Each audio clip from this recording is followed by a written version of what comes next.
Hello friends, I am Dhwanil Shah and here I am with a new video on the topic of definite integration. In this video I will be solving two previous year JEE advanced problems from the topic of definite integration. This is the part 2 in that series of definite integration. I have also uploaded the part 1, so do check that out. And so let's start with the questions. So in the first question we are required to evaluate this integral I, which is integration from minus pi by 2 to pi by 2 of x squared cos x divided by 1 plus e to the power x dx. So I would request you to please pause the video, try the question yourself and then jump to the solution.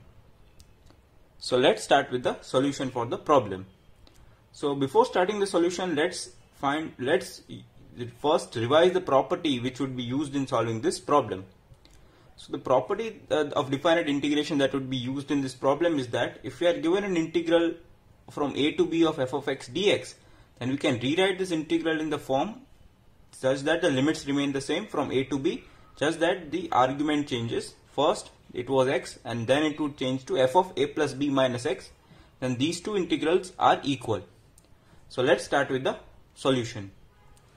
So we are given this integral I, which is integration from minus pi by 2 to pi by 2 of x squared cos x divided by 1 plus e to the power x dx.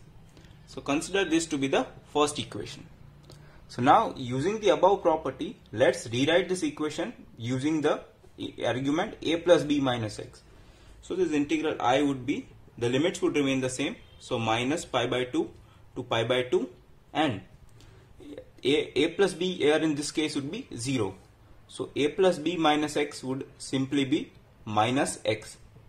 So in place of x we need to substitute minus x. So as the first term is squared, so minus x does not matter, so it would remain x squared. Similarly for cosine of x, so if we know that cos of minus x is equal to cos of x, so second term would also not change, so this would also remain cos of x, and in the denominator this would be 1 plus, in place of x we are substituting minus x, so this would be e to the power minus x dx. And so now e to the power minus x could be written as 1 upon e to the power x, and so let's write it. So pi by 2 of x squared cos x divided by 1 plus 1 upon e to the power x dx. So now taking the LCM, this would be e to the power x plus 1 divided by e to the power x, so that e to the power x would go into the numerator. So minus pi by 2 to pi by 2 of e to the power x squared cos x divided by e to the power x plus 1 dx. Now consider this to be the second equation.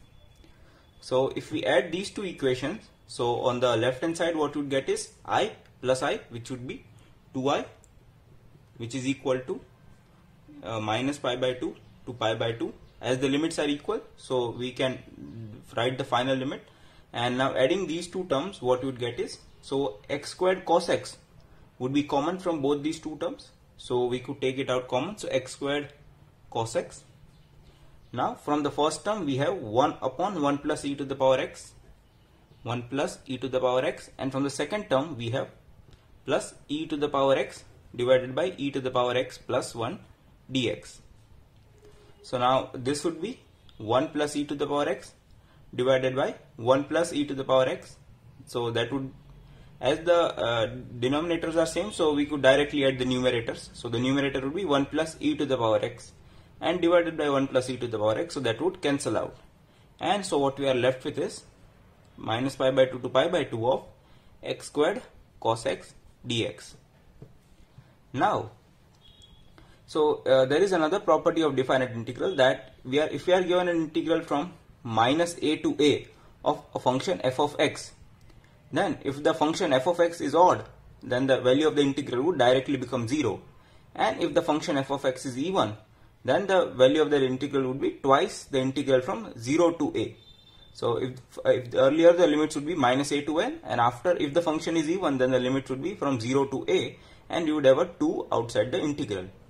So we could see that this function f of x, which is x squared cos x, is even, because x squared is even and cos x is even, and hence so this integral would change to So the left hand side is 2i, and this integral would change to twice integration from 0 to pi by 2. So the limits would change from 0 to a. So the a here is pi by 2 and x squared cos x dx. So this 2 would get cancelled, and what finally the value of I is integration from 0 to pi by 2 of x squared cos x dx. So now what we need to do is apply integration by parts, because here we can't substitute anything to simplify this expression. So let's substitute integration by parts. So what integration by parts states that, so the integral would be, so first function, let x squared be the first function and cos x be the second function. So this would be, the integral would be first function into the integration of cos x. So the integration of cos x is, the integration of cos x would be sin x. So sin x, and the limits from 0 to pi by 2, first function into integration of second, minus the integral and the differentiation of first function, which is 2x, and again the integral of the second function, which is sin x dx. So now again we need to simplify the second expression using integration by parts. So in this case, consider x to be the first function and sin x to be the second function. So this would be, so first let's substitute the limits, upper limits and the lower limit. So this would be, so if we substitute the upper limit, so this would be pi squared by 4 and sin pi by 2, which is 1, minus the lower limit is 0, so the term would be 0. So we are left with is pi by 4 minus twice. Now we need to again simplify this expression using integration by parts. So again first function into integration of second. So the integration of sin x is minus cos x. So we write cos x, and as we have a minus sign, so we can interchange the limits. So the earlier the limits are from 0 to pi by 2. So as we have a minus sign, so we can change the limits from pi by 2 to 0, and minus the integral and the differentiation of first function. So differentiation of x would be 1, and integration of the second function, the integration of sin x would be minus cos x. So this minus would become plus, and the integral of cos x dx. So this is what we need to simplify. So the integral I would be, so this is pi squared by 4 minus twice. So if we substitute the upper limit, so this would be 0, minus the lower limit is pi by 2 and cos pi by 2 is 0. So this term would be 0 in the whole, and what we are left with is the second integral. So now the integral of cos x is sin x. So the sin x, and the limits are from 0 to pi by 2. So this would be pi squared by 4 and minus 2. The upper limit would be pi by 2, so sin pi by 2 is 1, and minus the lower limit would be 0, so this would be 2. So pi squared by 4 minus 2 is the final answer for the problem. So now let us start with the second problem. So in this problem we are given that let f be a function from 0, 2 to r, and be a function which is continuous in the interval, closed interval 0 to 2, and is differentiable on the open interval 0 to 2 with the condition that f of 0 is equal to 1.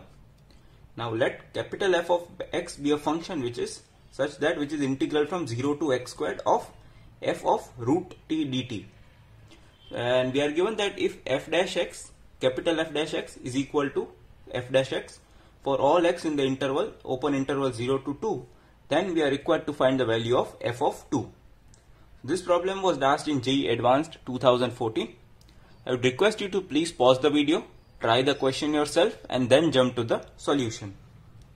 So let's start with the solution.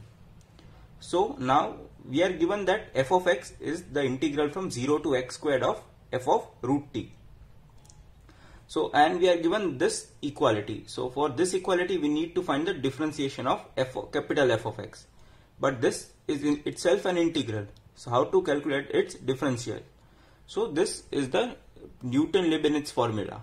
So it states that if we are given integral, if we need to differentiate an integral f of t dt from which limits g of x to h of x, so these are functions of x, and so the answer would be, first we need to substitute the upper limit, so this would be f of h of x, and multiplied with its differential minus the lower limit, so f of g of x multiplied with its differential, and this is when h of x and g of x are continuous functions of x. So here we can see that 0 and x square both are continuous functions in the of x. So we can use the Newton-Leibniz formula to calculate the differential of capital F of x. So let's find out. So here f dash of x would be, so first what we need to do is substitute the upper limit in place of t here. So so if we substitute x square here, this would be x. So f of x, then we need to multiply with its differential h dash of x. So if the differential of 2x squared would be 2x, so multiplied with 2x minus the lower limit, so f of 0, if we so lower limit would be f of 0 times the differential of 0, which would be 0, so the second term is 0, and so we are left with is f of x times 2x. So we got f dash of x. We got f dash of x as 2x times f of x. But we are said that f dash of x is equal to, capital F dash of x is equal to f dash of x. So this would be f dash x would be f2x times f of x. So now to calculate the value of f of 2, we need to find the value of f of x. So here, which is, or f of root t. So we have here a differential equation in the form of f of x. So what we would do is, so f dash of x divided by f of x is equal to 2x. So why did I wrote this as f dash of x divided by f of x? Because we know that if we are we know that the integral of this form would be ln of f of x. So if the integral is of the form as f dash of x divided by f of x, then its answer would be log of the denominator, or f of x. So let's integrate this on both sides. So this would be dx and this would be dx. Let's integrate it. So what we'd get is, so this would be ln of f of x, and the integral on the right hand side would be x squared plus a constant of integration c. So we could write it like this as f of x is equal to e to the power of x squared plus c. So this can be written as e to the power x squared times e to the power c. So now e to the power c would be a constant, as c is a constant, so and e is a constant, so f of x would be a e to the power x, a e to the power x squared. So this is the value of small f of x. So now what all we need to do is substitute it over here and calculate capital F of x. So capital F of x would be integral from 0 to x square of f of root t, f of root t. So if we substitute here root t in place of x, so this would be e to the power t and dt. So a is a constant, and the integral of e to the power t would remain e to the power t, and the limits from 0 to x squared. So this would be a e to the power x squared, and minus the lower limit is 0, so e to the power 0 is 1. So what we are left with is a. Now we need to find the value of a, capital A. So we are given a condition that f of 0 is equal to 1, and we found out the function f of x. So if we substitute x equal to 0, what we get is f of 0 is equal to a and e to the power 0, and e to the power 0 is 1. So f of 0 is equal to a, and this is equal to 1. So the value of a is 1, and hence capital F of x is equal to e to the power x squared minus 1. Now what we need to find is just f of 2, so substitute 2 in place of x. So f of 2 would be e to the power 4 minus 1. So this is the final answer for the second question. So if you like the video, do hit the like button and share the video with your friends who are currently in classes 11th or 12th, And if you haven't subscribed to my channel, do press the subscribe button for more such interesting videos on mathematics. Till then, goodbye.